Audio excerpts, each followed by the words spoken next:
Hey, so here's a question for you. Why aren't there more women in film? Or in the media or in the creative industries in general, but I'm going to focus on film for this because it's what I'm most passionate about. It may seem pretty obvious, but it's best to point it out. I am not a woman in film. You're barely a man in film. What's that supposed to mean? I'm not a woman in film, that may be true, but you know who is?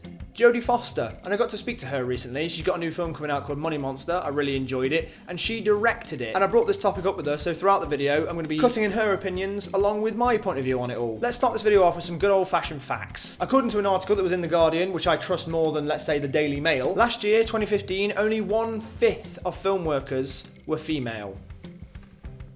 That's mental. I think about 50% of people on the planet are female, so why is it only 1/5 of women are in the film industry in the UK? Is it because women are less interested in filmmaking? I don't think that's the case at all. Well, there's a great discussion about women in directing. I'm glad there's a discussion because there never was. In the last 50 years that I've worked in the film business, there really wasn't any discussion of it at all. Insane that only one woman has won an Academy Award for directing. That's true. That's insane. true. There have been very few nominations. It's complicated. It's a very complicated issue about why women are not in mainstream end of filmmaking.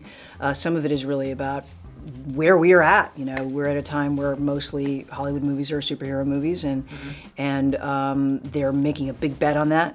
But I will say, great narrative and stories and characters are mostly on cable and television now, and that's really where there's a lot of women directors. Just going by my own experiences, from the shoots that I've been on, I have and still work with female camera assistants, female directors, female producers. So it's not that women aren't interested in it, it's just that in the actual film industry, the people who are employing the people, for some reason, aren't hiring women. I mean, maybe it's not that, maybe it's not that women aren't getting hired, but more that women aren't applying for it. But why would that be? Last year I got to go to a screening of the latest Mission Impossible film, and afterwards the producers came out and did a Q&A. Somebody directly asked the producer what he was doing specifically to make it more possible for women to get jobs within the film industry. What he said was really interesting. He said he goes to film schools all the time and always leaves his card there and says, "Call me." And you know who calls him? White men. Jack, are you saying that women need to work harder and it's their fault? No, shut up slightly further away, Jack. Have you been on Tumblr? I'm obviously not saying it's the fault of women that there isn't more women in the film industry. What I am saying is that if you want to get into this industry, it's incredibly difficult and you need to work harder than anybody else will. A great man named Dwayne "The Rock" Johnson says, "If you want to make it, you have to work harder than you know your competition will."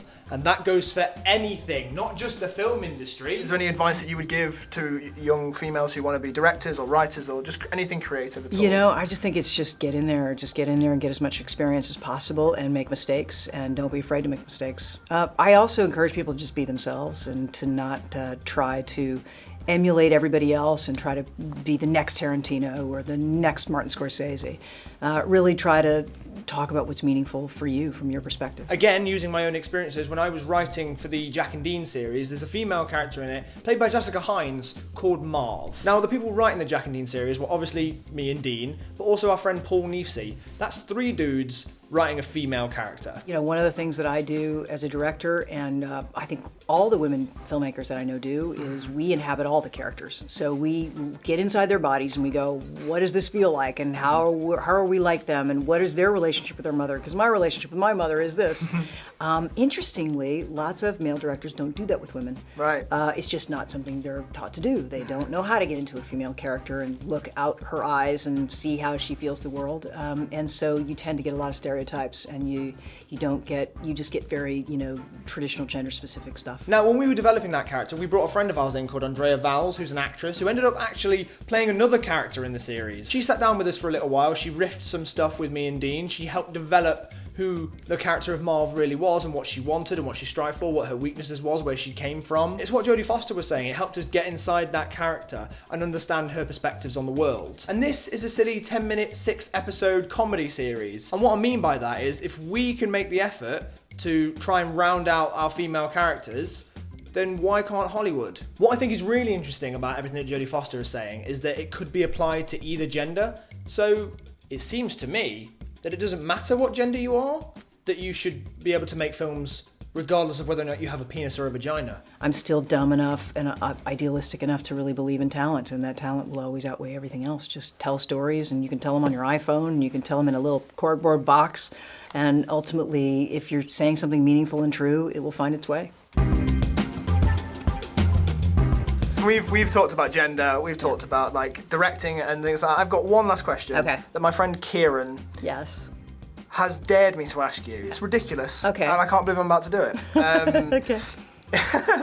Okay. Would you rather have a hand made of ham? A handmade. A hand made of A ham. hand made of ham. Okay. Or an armpit that could dispense sun cream. Now that's a tough choice. Yeah. A hand made of ham means that I would be eating my hand all the but time, and other people would too. I think, but it would grow back, I think. It would, and it'd be so cute, because pigs are cute, aren't they? Would it be cute? If you just waving hello to somebody with a little... Well, a little snout maybe. Oh, wow. Maybe just a little snout on it. The armpit with sun cream would probably come in more handy. Actually, Yeah. I'm quite fair, There's and a business my kids are opportunity. gingers, so Oh, I right. spend a lot of time. Not only that, you wouldn't have to like put down the cream, then hit the thing. You just like, come go here. like this.